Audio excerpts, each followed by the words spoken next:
Hello बच्चों, कैसे हैं आप लोग। आशा है कि आप लोग अच्छे होंगे। ठीक है, हम लोगों ने सीखा था परावर्तन। ठीक है, लाइट का रिफ्लेक्शन हम लोगों ने सीखा था। आज हम लोग सीखेंगे परावर्तन के नियम। ठीक है, अगला क्या है? परावर्तन के नियम, law of reflection. Law of reflection. ठीक है, तो बच्चों इसके दो नियम है। इसके दो नियम होते हैं। ठीक है, प्रथम नियम।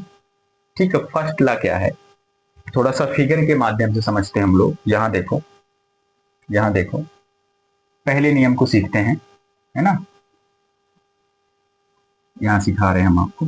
देखो, ये क्या था आपका? ये था आपका परावर्तक पृष्ठ, अगर याद होगा तो।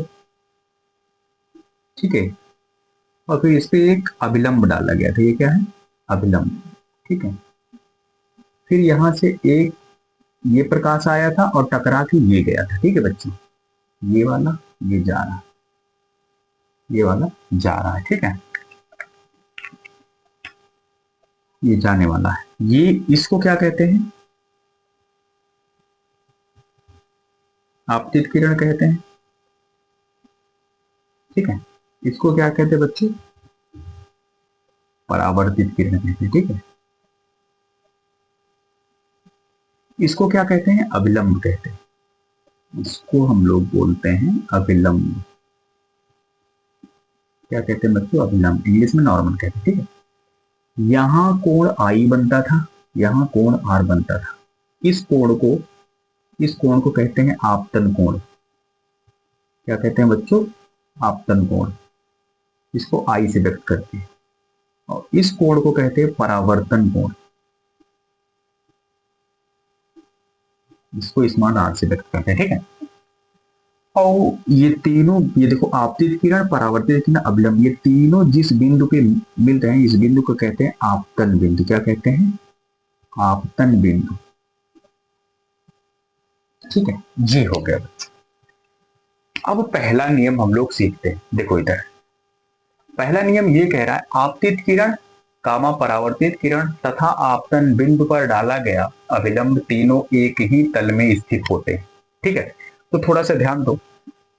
देखो, आपतित किरण ये वाली आ रही है, और कामा परावर्तित किरण ये देखो जा रही। आपतित किरण, कामा परावर्तित किरण तथा आपतन बिंदु पर डाला गया अभिलंब, जो ये अभिलंब डाला गया है, तीनों देखिए कहाँ स्थित है? एक ही जगह पे स्थित है। यानी एक ही जगह पर स्थित है, यानी एक ही तल में स्थित होंगे। एक ही तल का मतलब है बच्चों कि अगर मान लो ये प्रकाश किरण ऐसे आई है, ये मान लीजिए आपका अभिलंब है, ये मान लीजिए आपका अभिलंब है। ठीक है, ये प्रकाश किरण ऐसे आई है तो इसी बोर्ड के तल में ही जाएगी। यानी बोर्ड के तल में अब आप देखो ध्यान से, बोर्ड के तल में आ रही है तो बोर्ड के तल में ही जाएगी। ऐसा नहीं है कि बोर्ड के तल में आई है और निकल के आपकी तरफ चली जाएगी मुड़ की। ऐसा पॉसिबल नहीं है कभी कि बोर्ड के तल में ऐसे आई तो बोर्ड के अंदर चली जाएगी सीधा, या बोर्ड के तल में ऐसे आई आपकी तरफ सीधा चली जाएगी। ऐसा पॉसिबल नहीं है।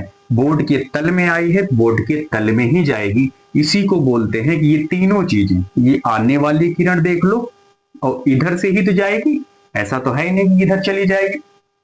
तो आने वाली किरण ऐसी आएगी और जाने वाली कैसी जाएगी? ऐसी ही तो जाएगी। ये वाला देख लो, ऐसी ही जाएगी। और ये आने वाला है, एक सेकेंड, ये देखो। ठीक है, ये बच्चों थोड़ा सा ये वाला है ना, समझ लेना।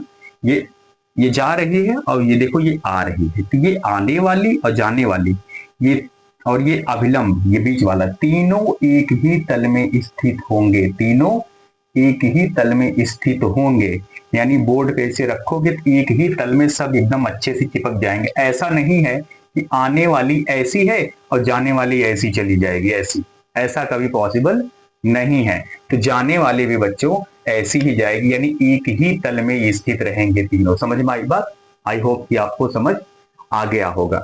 यानी आ रही है ऐसे तो जाएगी भी ऐसे बोर्ड के तल में। ऐसा कभी पॉसिबल है नहीं कि आ रही है बोर्ड के तल में और चली जाए आपकी तरफ। ऐसा पॉसिबल नहीं है।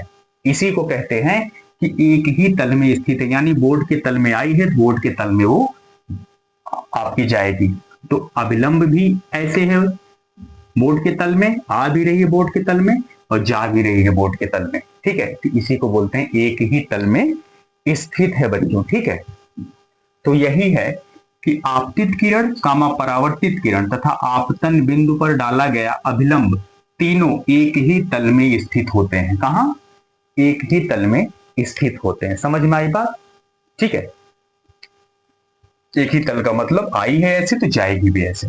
ठीक है, ऐसा कभी पॉसिबल नहीं है कि आई है ऐसे तो आपकी तरफ निकल जाए, आपकी तरफ निकलती है तो ये कभी एक ही तल में स्थित नहीं होंगी, जो कि पॉसिबल है नहीं बच्चों। ठीक है, दूसरा देखो, दूसरा कहता है आपतन कोण आई सदैव परावर्तन कोण आर के बराबर होता है। यानी ये जो कोण आई है, ये जो कोण आई है हमेशा इसके बराबर होगा। यानी कहने का मतलब है अभिलंब से जितने डिग्री पे लेजर की लाइट मारोगे आप, टकरा के उतने ही डिग्री पे ये वापस लौटेगी। मान लो यहाँ 30 डिग्री पे मारते हो तो इधर भी कितने डिग्री पे लौटेगी बच्चों? 30 ही डिग्री पे लौटेगी। ठीक है, तो इसीलिए बोलते हैं कि आपतन कोण आई सदैव परावर्तन कोण आर के बराबर होता है। ठीक है, टार्च की रोशनी, ये दर्पण है आपका, है ना, ये दर्पण है, देखो ये दर्पण है। ठीक है, इस पे ये क्या है बच्चों? अभिलंब है मान लिया। ठीक है, तो ये वाला देखो, ये वाला गिर जा रहा है, ये समझ लेना थोड़ा सा। ठीक है, थोड़ा सा ये थोड़ा सा समझ बच जा रहा है बच्चों। ठीक है, जितनी डिग्री पे यहां आएगी उतने ही डिग्री पे वापस भी लौटेगी, है ना। थोड़ा सा बन नहीं पा रहा है बच्चों, ऐसे बनेगा कुछ। तो जितने डिग्री पे ये आ रही है उतने ही डिग्री, ओहो सॉरी गिर गया बच्चों।